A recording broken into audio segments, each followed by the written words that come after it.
Epa, Omio, epa, Yamoja, Okabeciodo, meu nome é Renata Barcelos, oi, Moja Bemio, Tomalé, Ariké, e quero aqui conversar com vocês sobre o carneiro. Eu não poderia ficar aqui fora dessa, todo mundo discutindo sobre o carneiro ofertado para Yamoja e eu sem falar nada.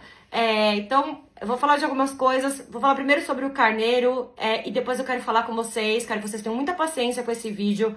Ele vai ter quase 10 minutos de duração, porque eu quero falar sobre algumas discussões que permearam essa conversa do carneiro que me deixaram bastante assustadas na internet. Então, se você quer saber mais sobre Iemoja, você veja esse vídeo até o fim. Então, vamos lá sobre o carneiro. Para você que não me conhece, eu fui iniciada por 4 famílias diferentes de Iemoja em área Yorubá, na Nigéria, tá? Dessas 4 famílias de Iemoja, todas elas concordam que o carneiro é dado a Iemoja e ele não é castrado realmente na hora que a gente vai fazer os rituais para ela. Também estive em outros locais de área Yorubá, como em Abeokuta, em outros lugares, também ali se oferece o carneiro e não castra um animal.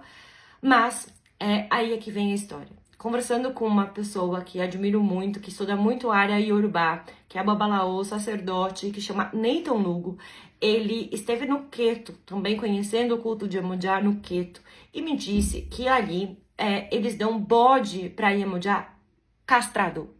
Eles dão bode para Iemoja castrado, tá? Então fica aí essa primeira parte de informação para vocês. Também vale dizer que Iemoja come muitos bichos, muitos animais, inclusive até mesmo vaca, dependendo aí de uma ocasião especial, tá? Eu vou aqui para a segunda parte desse vídeo, que vai ser um pouquinho mais densa, que é sobre uma retórica aí sendo usada na internet que me deixou bastante assustada. A primeira coisa que me deixou bastante assustada é gente afirmando que não sabia que Iemoja era cultuada em Oió. Por que me deixa assustada? Porque uma das principais narrativas de Iemoja que se conhece é ela casada com o rei Okeré, da cidade de Shaki, que fica onde? No estado de Oió.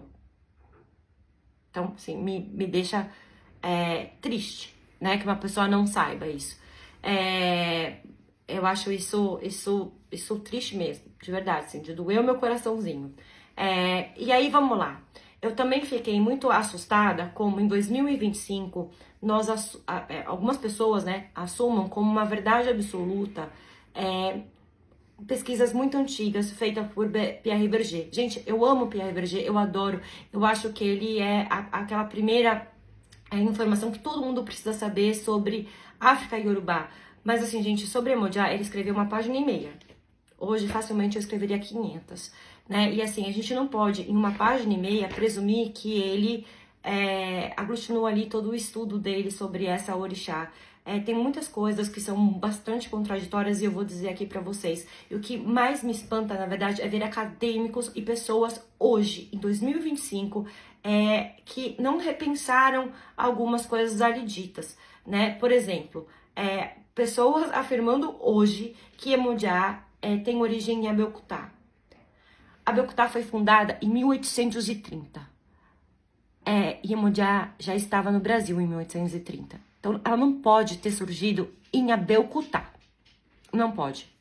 Outra coisa que eu fico bastante assustada é que no próprio livro do Pierre Berger está dizendo assim que então, tem uma predominância Ebá e que os Ebá surgiram entre Ifé e Ibadan. Ibadan é Oió.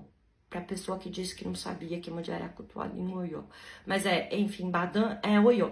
Ibadan também é fundado em 1830. Né? Assim, só pra gente ter um pouco de referência. Ifé não, Ifé é antigo. Né? Ifé, por favor, vamos aqui. Todo mundo sabe que é uma cidade bastante antiga e Yorubá. Mas, gente, assim, Ibadan fica em Oió. Né?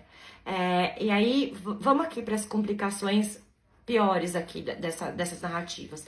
Então, vamos lá. A pessoa, então, algumas pessoas afirmaram da origem dela de Abeokuta, depois afirmaram que ela é Ebá, né? Que ela é Ebá.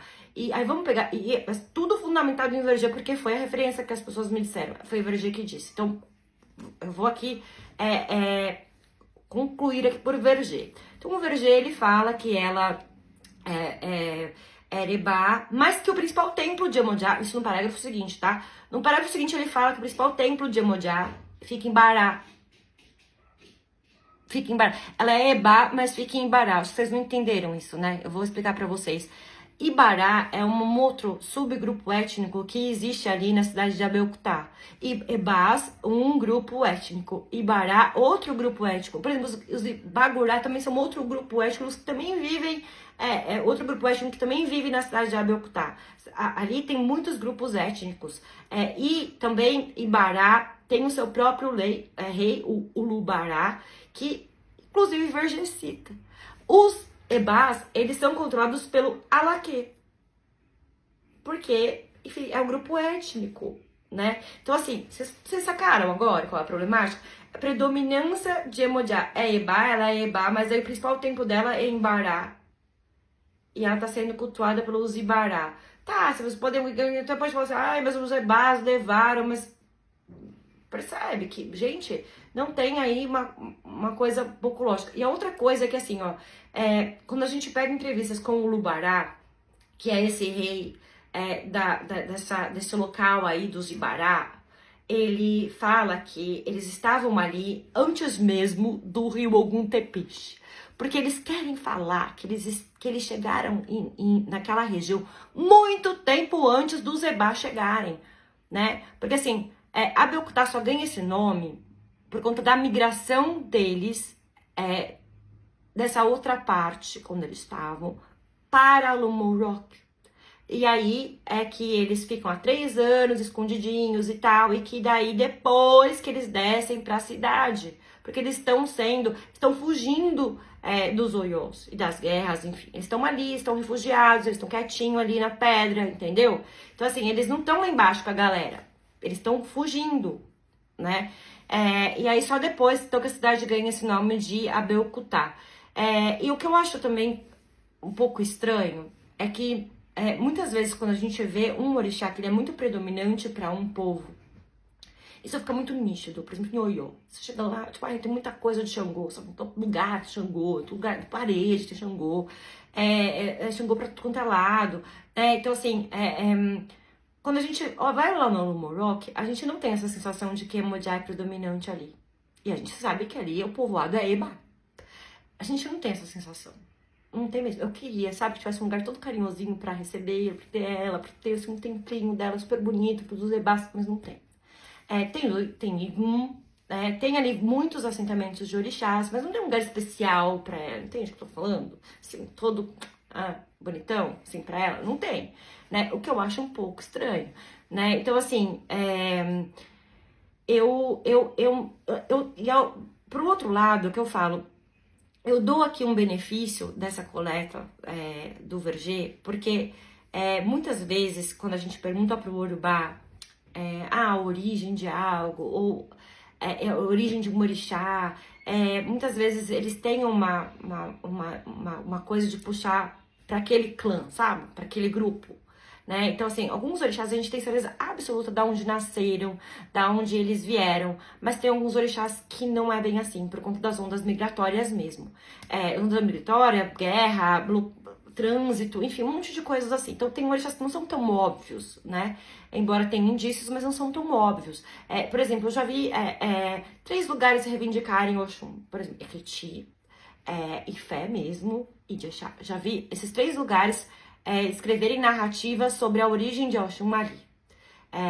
Então, possivelmente, não sei, pode ser que alguém disse pra Verger, e ele comprou essa verdade, e tá tudo bem ele comprar, né? O que eu fico só pensando é a gente ter que reolhar para isso em algum momento, e precisamos fazer, né?